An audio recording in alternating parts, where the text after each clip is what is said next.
सलामुअलैकुम नाज़रीन, आप देख रहे हैं ड्रामा सीरियल जुड़वा, जिसकी आने वाली एपिसोड बहुत होने वाली है इंटरेस्टिंग, जिसका आपको इंतज़ार तो हो चुका है। आप देख, इससे पहले अगर आप मेरे चैनल पर नहीं हैं तो प्लीज़ मेरे चैनल को लाइक शेयर और सब्सक्राइब कर लें और बेल को भी दबा दें ताकि हर आने वाली लेटेस्ट वीडियो आपको बर वक्त मिल सके। आप देखेंगे कि जब सारा कर रही होती है फ़ोन पर ज़ारा के साथ बात, तो ऊपर से सरमत आ जाता है और सरमत उसको देख रहा होता है और फ़ौरन जब उसको मोबाइल को देखता है तो आगे वो देख लेता है ज़ारा को। तो वो फ़ौरन उसको पकड़ लेता है और कहता है कि तुम कौन हो, कहाँ से आए हो, तुम कौन लड़की हो। तो उस पर आगे से सारा डर जाती है, क्यों ना कि उसे पहले ही ज़ारा ने बताया हुआ होता है कि और कोई पहचाने ना पहचाने तुम्हें सरमत ज़रूर पहचानेगा और पकड़ लेगा, इसीलिए तुम सरमत से ज़रा दूर ही रहा करो। और क्यों ना कि उसे समझ ही नहीं आती, सरमत उसके कमरे में आ जाता है।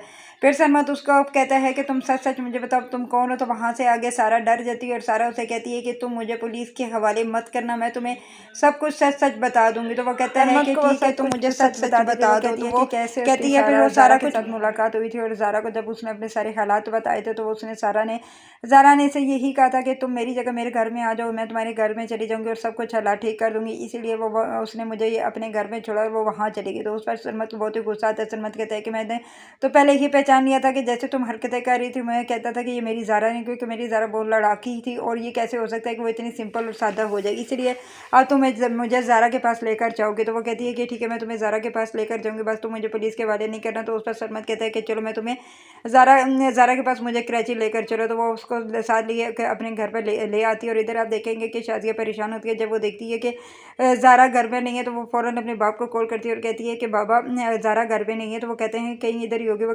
कहती है कि आगे बानो कह रही थी कि वो बहुत परेशान थे जाते हुए, क्योंकि सरमत उसे लेकर जा रहा था, मुझे परेशानी हो रही है। तो उस पर वो कहता है कि परेशानी की क्या बात है, अगर वो सरमत के साथ गई है तो ठीक है आ ही जाएंगे दोनों वापस। इधर आप देखेंगे कि जब वो सरमत उसे लेकर वहां पर पहुंचता है सारा के घर, तो वहां पर आगे देखेंगे कि ज़ारा और आदिल आपस में मोहब्बत का इज़हार कर रहे होते हैं, क्यों ना कि उसे आदिल को तो ज़ारा से बेपनाह मोहब्बत होगी, लेकिन वो तो यही समझता है ना कि ये मेरी सारा है। लेकिन फिर भी वो उससे कहता है कि तुम बहुत प्यारी लग रही हो इस ड्रेस में, मैं तो ख्वाहिश करता हूँ कि मेरी तुम्हारे साथ शादी हो जाए। अगर तुम बुरा ना मानो तो अभी मोड़ भी बहुत दूर नहीं कि उसे बुला लेते हैं, निकाह पढ़वा लेते हैं। तो आगे से आप देखेंगे कि ज़ारा बिल्कुल कुछ भी नहीं बोलती, बस मुस्कुरा देती है। और यही मुस्कुराती तो आदिल का दिल जीत लेती है उसका, और क्योंकि आदिल तो यही चाहता है कि अब मैं एक पल भी इसके बगैर नहीं रहूँगा। और इधर आप देखेंगे कि जब सारा वापस आती है घर पे, और इधर से जब वो सारा कुछ बता देती है ज़ारा को, और ज़ारा भी उसके साथ हाथ पकड़कर इस सरमत के साथ चली जाने लगती है। तो उसकी जीप में बैठती है तो इधर ऊपर से अब उसकी पप्पो यानी कि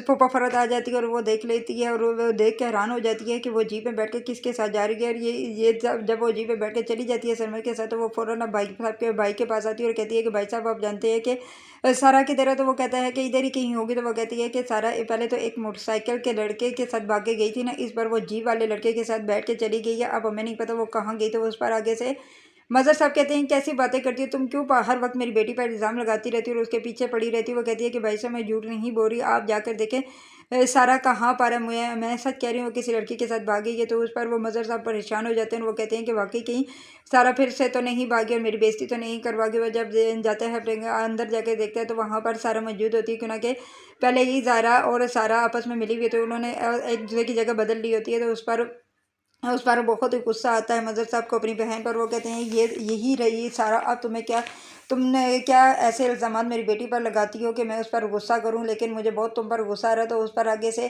फ़र्ज कहती है कि भाई साहब मैं झूठ नहीं बोल रही, मैंने अपनी आंखों से देखा इसे किसी लड़के के साथ जाते हुए, ये कैसे वापस आ गई। तो उस पर वो कहते हैं कि बस करो, हमेशा तुम मेरी बेटी पर इल्ज़ाम लगाते रहे, तुमने अपनी बेटी पर तो तवज्जो दी ही नहीं और सारे इल्ज़ाम तुमने मेरी बेटी पर लगा दिए। इसलिए मैं कहता हूँ कि अब खामोश हो जाओ, मेरा मुंह मत लगना, यहाँ से चली जाओ। तो वो वहाँ से चली जाती है और इधर आप देखेंगे कि सारा बहुत ही डर जाती है और सारा कहती है अगर आज आज मैं वापस नहीं आती और ज़ारा वापस आ जाती तो फिर से मेरे पर शक ही होता। अगर ये और बाबा को भी इस बात पर यकीन हो जाता कि वाकई मैं किसी लड़के के साथ भाग गई हूँ, इसीलिए तो मैं वापस आ गई। इधर आप देखेंगे कि ज़ारा अब अपने घर में बहुत ही खुश होती है। जब खुश होती है जब ज़ारा से सरमत पूछता है कि तुमने ऐसा क्यों किया, तो सरमत को वो बताती है कि तुम जानते नहीं हो कि वो मेरी एक जुड़वा बहन है, और जब वो मुझे हॉस्पिटल में मिली थी तो वो मेरी फ्रेंड बन गई थी। जब मैंने यही देखा था वो मेरी हम शक्ल है, तो जब वो उसने मुझे सारे हालात बताए तब मुझे पता चला कि वो तो मेरी जुड़वा बहन है जो मेरी पैदा होते ही फूफो ने मेरी माँ से छीन ली थी और मेरी माँ को घर से निकाल दिया था। इसीलिए मैंने वो इरादा कर लिया था कि मैं उसकी मदद करूँगी और उसके क्योंकि उसका बाप उसके मर्ज़ी के खिलाफ उसकी शादी करवाने वाला था और मैंने कहा था कि मैं इसकी ये शादी करवाऊँगी। और फूफा फ़रत जैसे मेरी माँ को घर से धक्के मार कर निकाला था, मैं